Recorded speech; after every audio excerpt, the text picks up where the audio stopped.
ኤደን ቆይ አንዴ መልሼ እደውልልሻለሁ። እንዴት ነሽ? ደህና ነኝ እግዚአብሔር ይመስገን። ጠፋክ?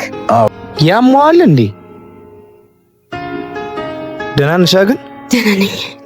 አንቺ ራሱ ጥፋት አለብሽ። አትጠነቀቂም እንዴ? ለማንኛውም ተረጋጊ። ያመጣው ሐሳብ ይዤሽ ሊጠፋ ነው እንዴ ወንድሜ? ስራዬስ? እሱን ሁሉንም ነገር እናስተካክለዋለን። አሁን ሂድና ለኤደን ያለውን ነገር በሙሉ ነገራት። አብራችሁ መሆን አለባችሁ። አዎ ግድ ነው። 15 ቀን ፊልድ ለውጣ ነውና ስመለስ ራሴ አግኝቼ እነግራታለሁ። አብሬያት ሆናለሁ፣ አገባታለሁ።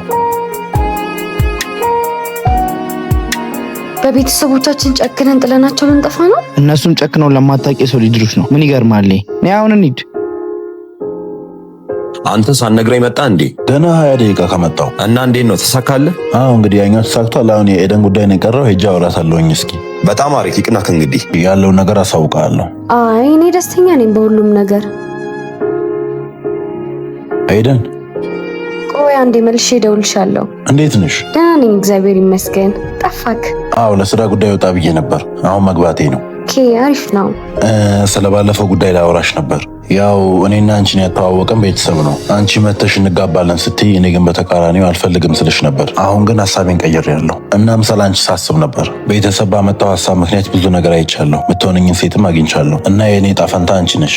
አፍቅሬሻለሁ። የምርህን ነው? ምን ሆነሃል? ምን ነው? ከወንድም ጋር ቀለበት አስሬ የለ እንዴ? ወይስ አልሰማህም? ምን እያልሽ ነው ኤደን? ደህና አይደለሽም እንዴ? ደህና ያልሆንከውማ አንተ ነህ። ቤተሰብ ሲጀመር የፈለገው የእነሱን ዝምድና እንጂ እኔ እናንተ መጋባት አይደለም። ስለዚህ ቤተሰብ ተወያይቶ እኔና ወንድም ቀለበት አስረናል። ምናልባት እዚህ ስላሉን ካልነገሩህም ይሆናል። የኔ ፍቅር ወንድሜ መቼ መጥተህ ነው? አሁን መግባቴ ነው። አሪፍ ነው። እንኳን ደህና መጣ። ያለውን ነገር ነገረች አይደል? ልታገባት እንደማትፈልግ ስትናገር ነበር። ያው አንተ ወንድሜ የማትፈልገው ነገር ውስጥ ከምትገባ ብዬ እነሱ ያመጡትን ጥያቄ እኔው ተቀበልኩት። ደግሞ ወንድሟ ይዟት ሊጠፋ ሲል ለትንሽ ነው ያገኘኋት እና የዛኔ ልክ እንዳየዋን ነው የወደድኳት። እኔም በውሳኔ አልተጸጸትኩም። ተመስገን ነው። እዚህ ስላልነበርክ የቀለበቱን ፕሮግራም አልነገርኩህም። ለሰርጉ ግን ተዘጋጅ። ዛሬስ ከበደኝ። እሺ ይዘጋጃለሁ። በል በቃ ቤት እንገናኛለን። ለመከነ